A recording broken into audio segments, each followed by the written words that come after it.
Penn State Extension Dairy Team. I'm Carly Becker, and I'm a dairy educator based in Lancaster County, Pennsylvania.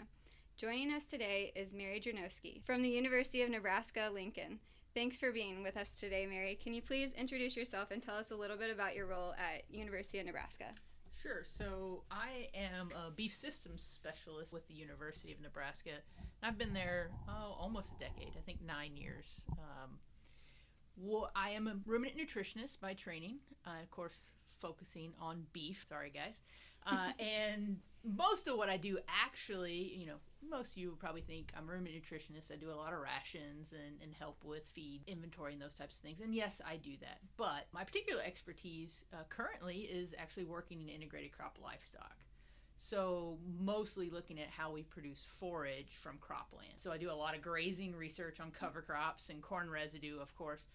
And then what we're going to talk about today, which is silage. So that's another part of the integrated crop livestock and utilizing silage for cattle, as well as being able to plant something after silage and double crop. So that's a lot of what I kind of look at. Favorite parts about my job are helping ag producers, of course. Yep. That is probably the best part of my job.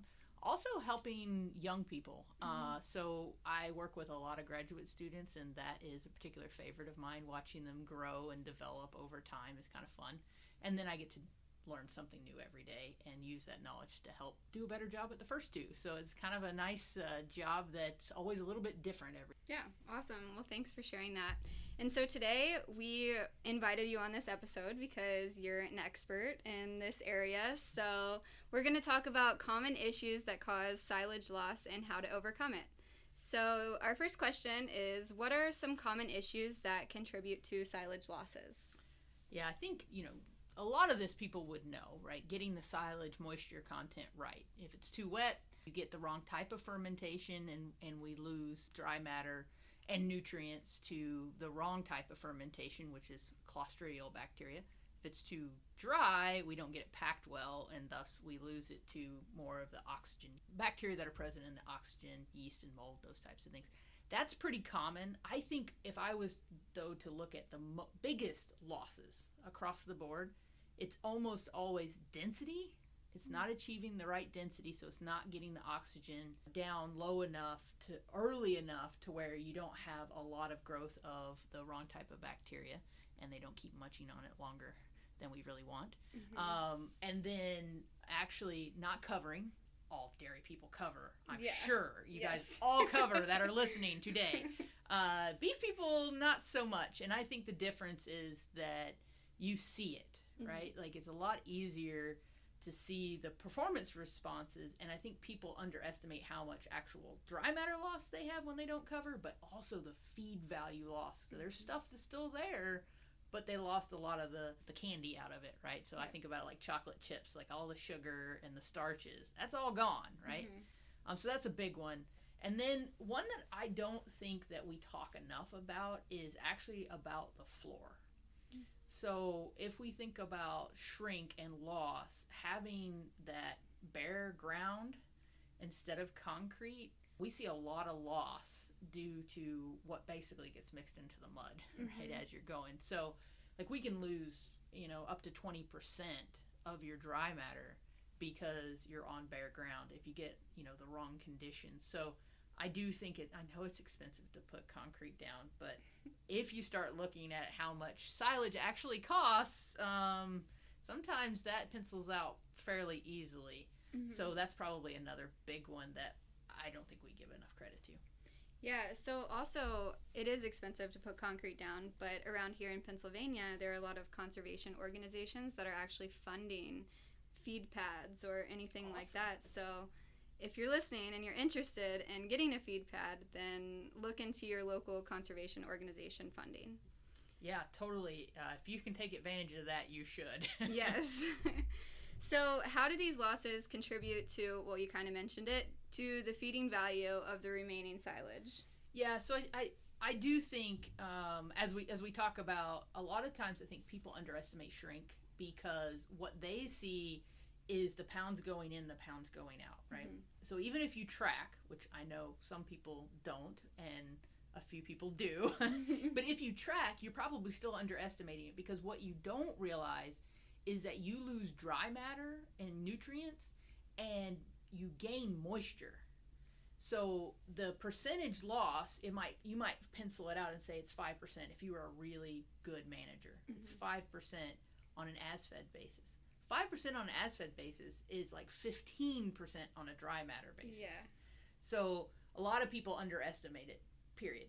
The other thing to remember is that what you are losing is the best parts of the feed. So I think that is probably the twofold underestimation of what you're actually losing out of your silage when you actually don't get it done right. Yeah, that makes sense. And so what are your top 3 tips that you would share with the farmer to help prevent silage losses, and why are these tips important? Yeah, so I think, as I mentioned, density is really important, and probably everybody's heard the 800-pound rule, right? So it's 800 pounds of tractor weight per ton per hour of incoming silage. Okay, in my neck of the woods, it's really hard to achieve that because our choppers are big, right? And they bring in so much that you need way too many tractors and they cannot fit on the bunker or the pile, right? It's just not possible. So, yes, as much tractor weight as possible is important, but we got to think about what you can't control. It's really hard to slow down that custom chopper. I realize that. But you can control the layers and how deep and thick those layers are. So 4 to 6 inches is the goal. Okay, that is really, really important, and it is really hard to estimate.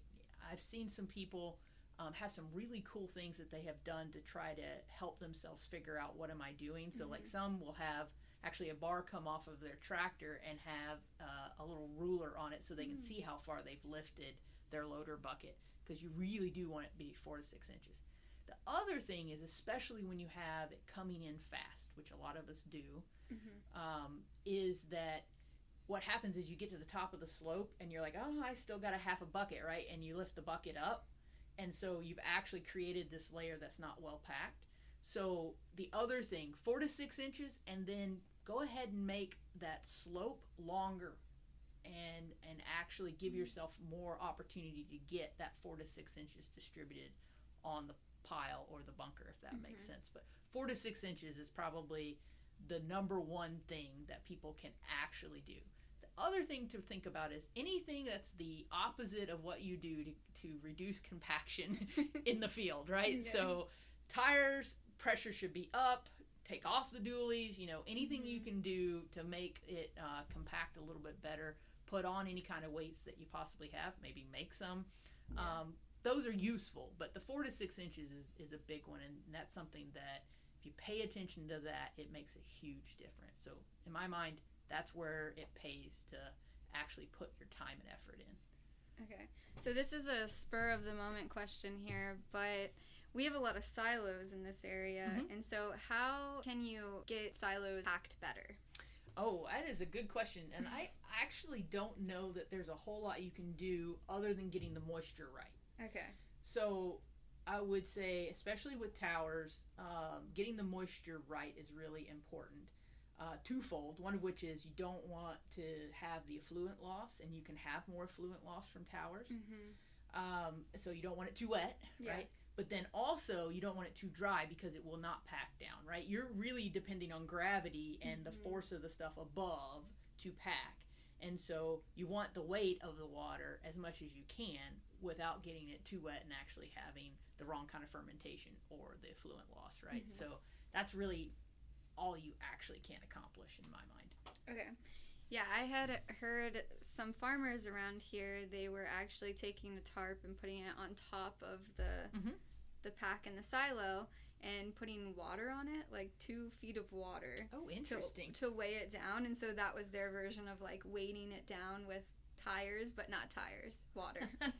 So and then you just pull that off later. Yeah, you have to like suck the water out and then take the tarp off, and it packs it down. I don't know how effective it is. I haven't tested that method. Yeah, but I actually never heard of that. We always would put something down and then put lime on top, because then we would just feed out the lime. Yeah. But Interesting. Yeah, there's unique ways to do things sometimes. We do not have a lot of towers anymore. Oh, yeah. Nebraska, I can imagine that. We call them gravestones. Yeah.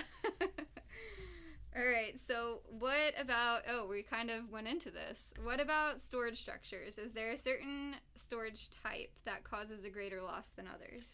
Well, I would say, at least from my experience, everybody likes piles because they're cheap. Mm-hmm. But they're not as cheap as you think because you have such big surface area on piles. And so surface loss on piles can be very, very high, as well as, especially if you don't cover. Yes. Covering is very, very important because of the potential for surface loss on piles, as well as the fact that oftentimes it takes up a lot of area on the ground, and so a lot of people do not have pads that are the right size for their piles. So now we've got the potential ground loss, and then we add in the feed out. So the other thing to remember is that the amount you pull off of the face is really important because you have oxygen that gets in, right? And it gets in 3 feet into the face. And those yeast are waking up because they're there, and depending on how good you were at the beginning, how many are there, right, to grow and multiply and explode.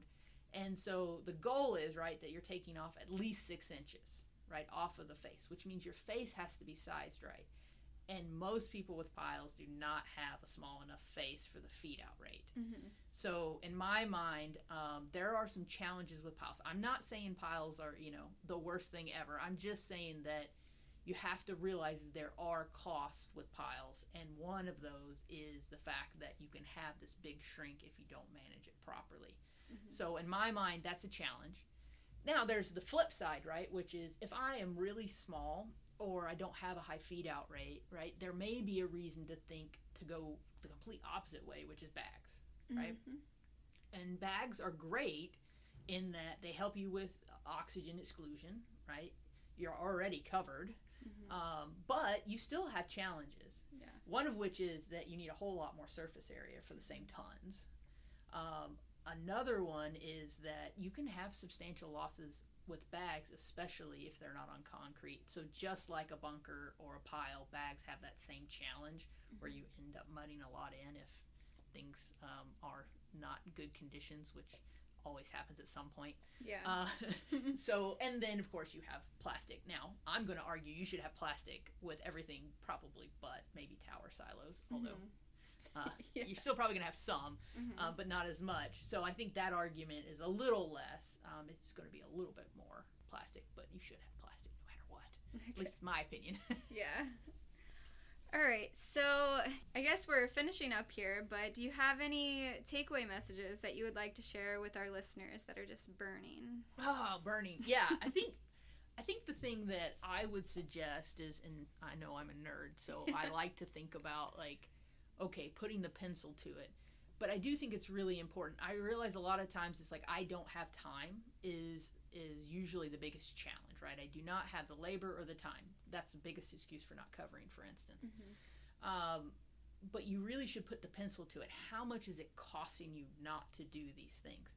Because sometimes when you start charging for that and realizing how much it's adding to the cost per ton of silage that you actually produce, you may be managing yourself out of silage. And what I mean by that is it may not be the most cost effective. So well-managed silage is great and it can be very cost effective. Poorly managed silage may be a situation where you shouldn't be making silage. So I would suggest people actually start thinking about, okay, what does it cost me to do these particular management procedures, and actually just trying to keep track of what they are feeding out so they can have some idea of what that loss is. And then I'll make more work for you guys, and come talk to your extension people, and they can actually help you work through some of that math and think about it. But the idea of the concrete, for instance, sometimes when you start realizing how much it's costing you not to have concrete on the bottom, you realize it is worth it. It's an investment up front, but it's worth it. Same thing with covering, as well as paying attention to some of those little details, like getting your density where it needs to be, which can be a real challenge, especially with small grain silages. It's a real challenge. But focusing on those critical details pays dividends. Yeah, and Home-raised feeds, at least in Pennsylvania, are much cheaper than buying in feeds, so managing your crops have always been important, but even more so important right now with feed costs being so high. So let's take all the advice that Mary gave us today and utilize that during harvest season. All right, so thank you, Mary, for talking with us today, and thank you to all of our listeners. And if you have any further questions regarding this topic, you can email me at cab7033@psu.edu. And I'm sure Mary will take questions as well, so I can forward your questions to her. So don't forget to tune in next Tuesday, where dairy educator Emily Fred will interview someone with Lallemand to discuss silo safety and silage safety. Thank you for listening.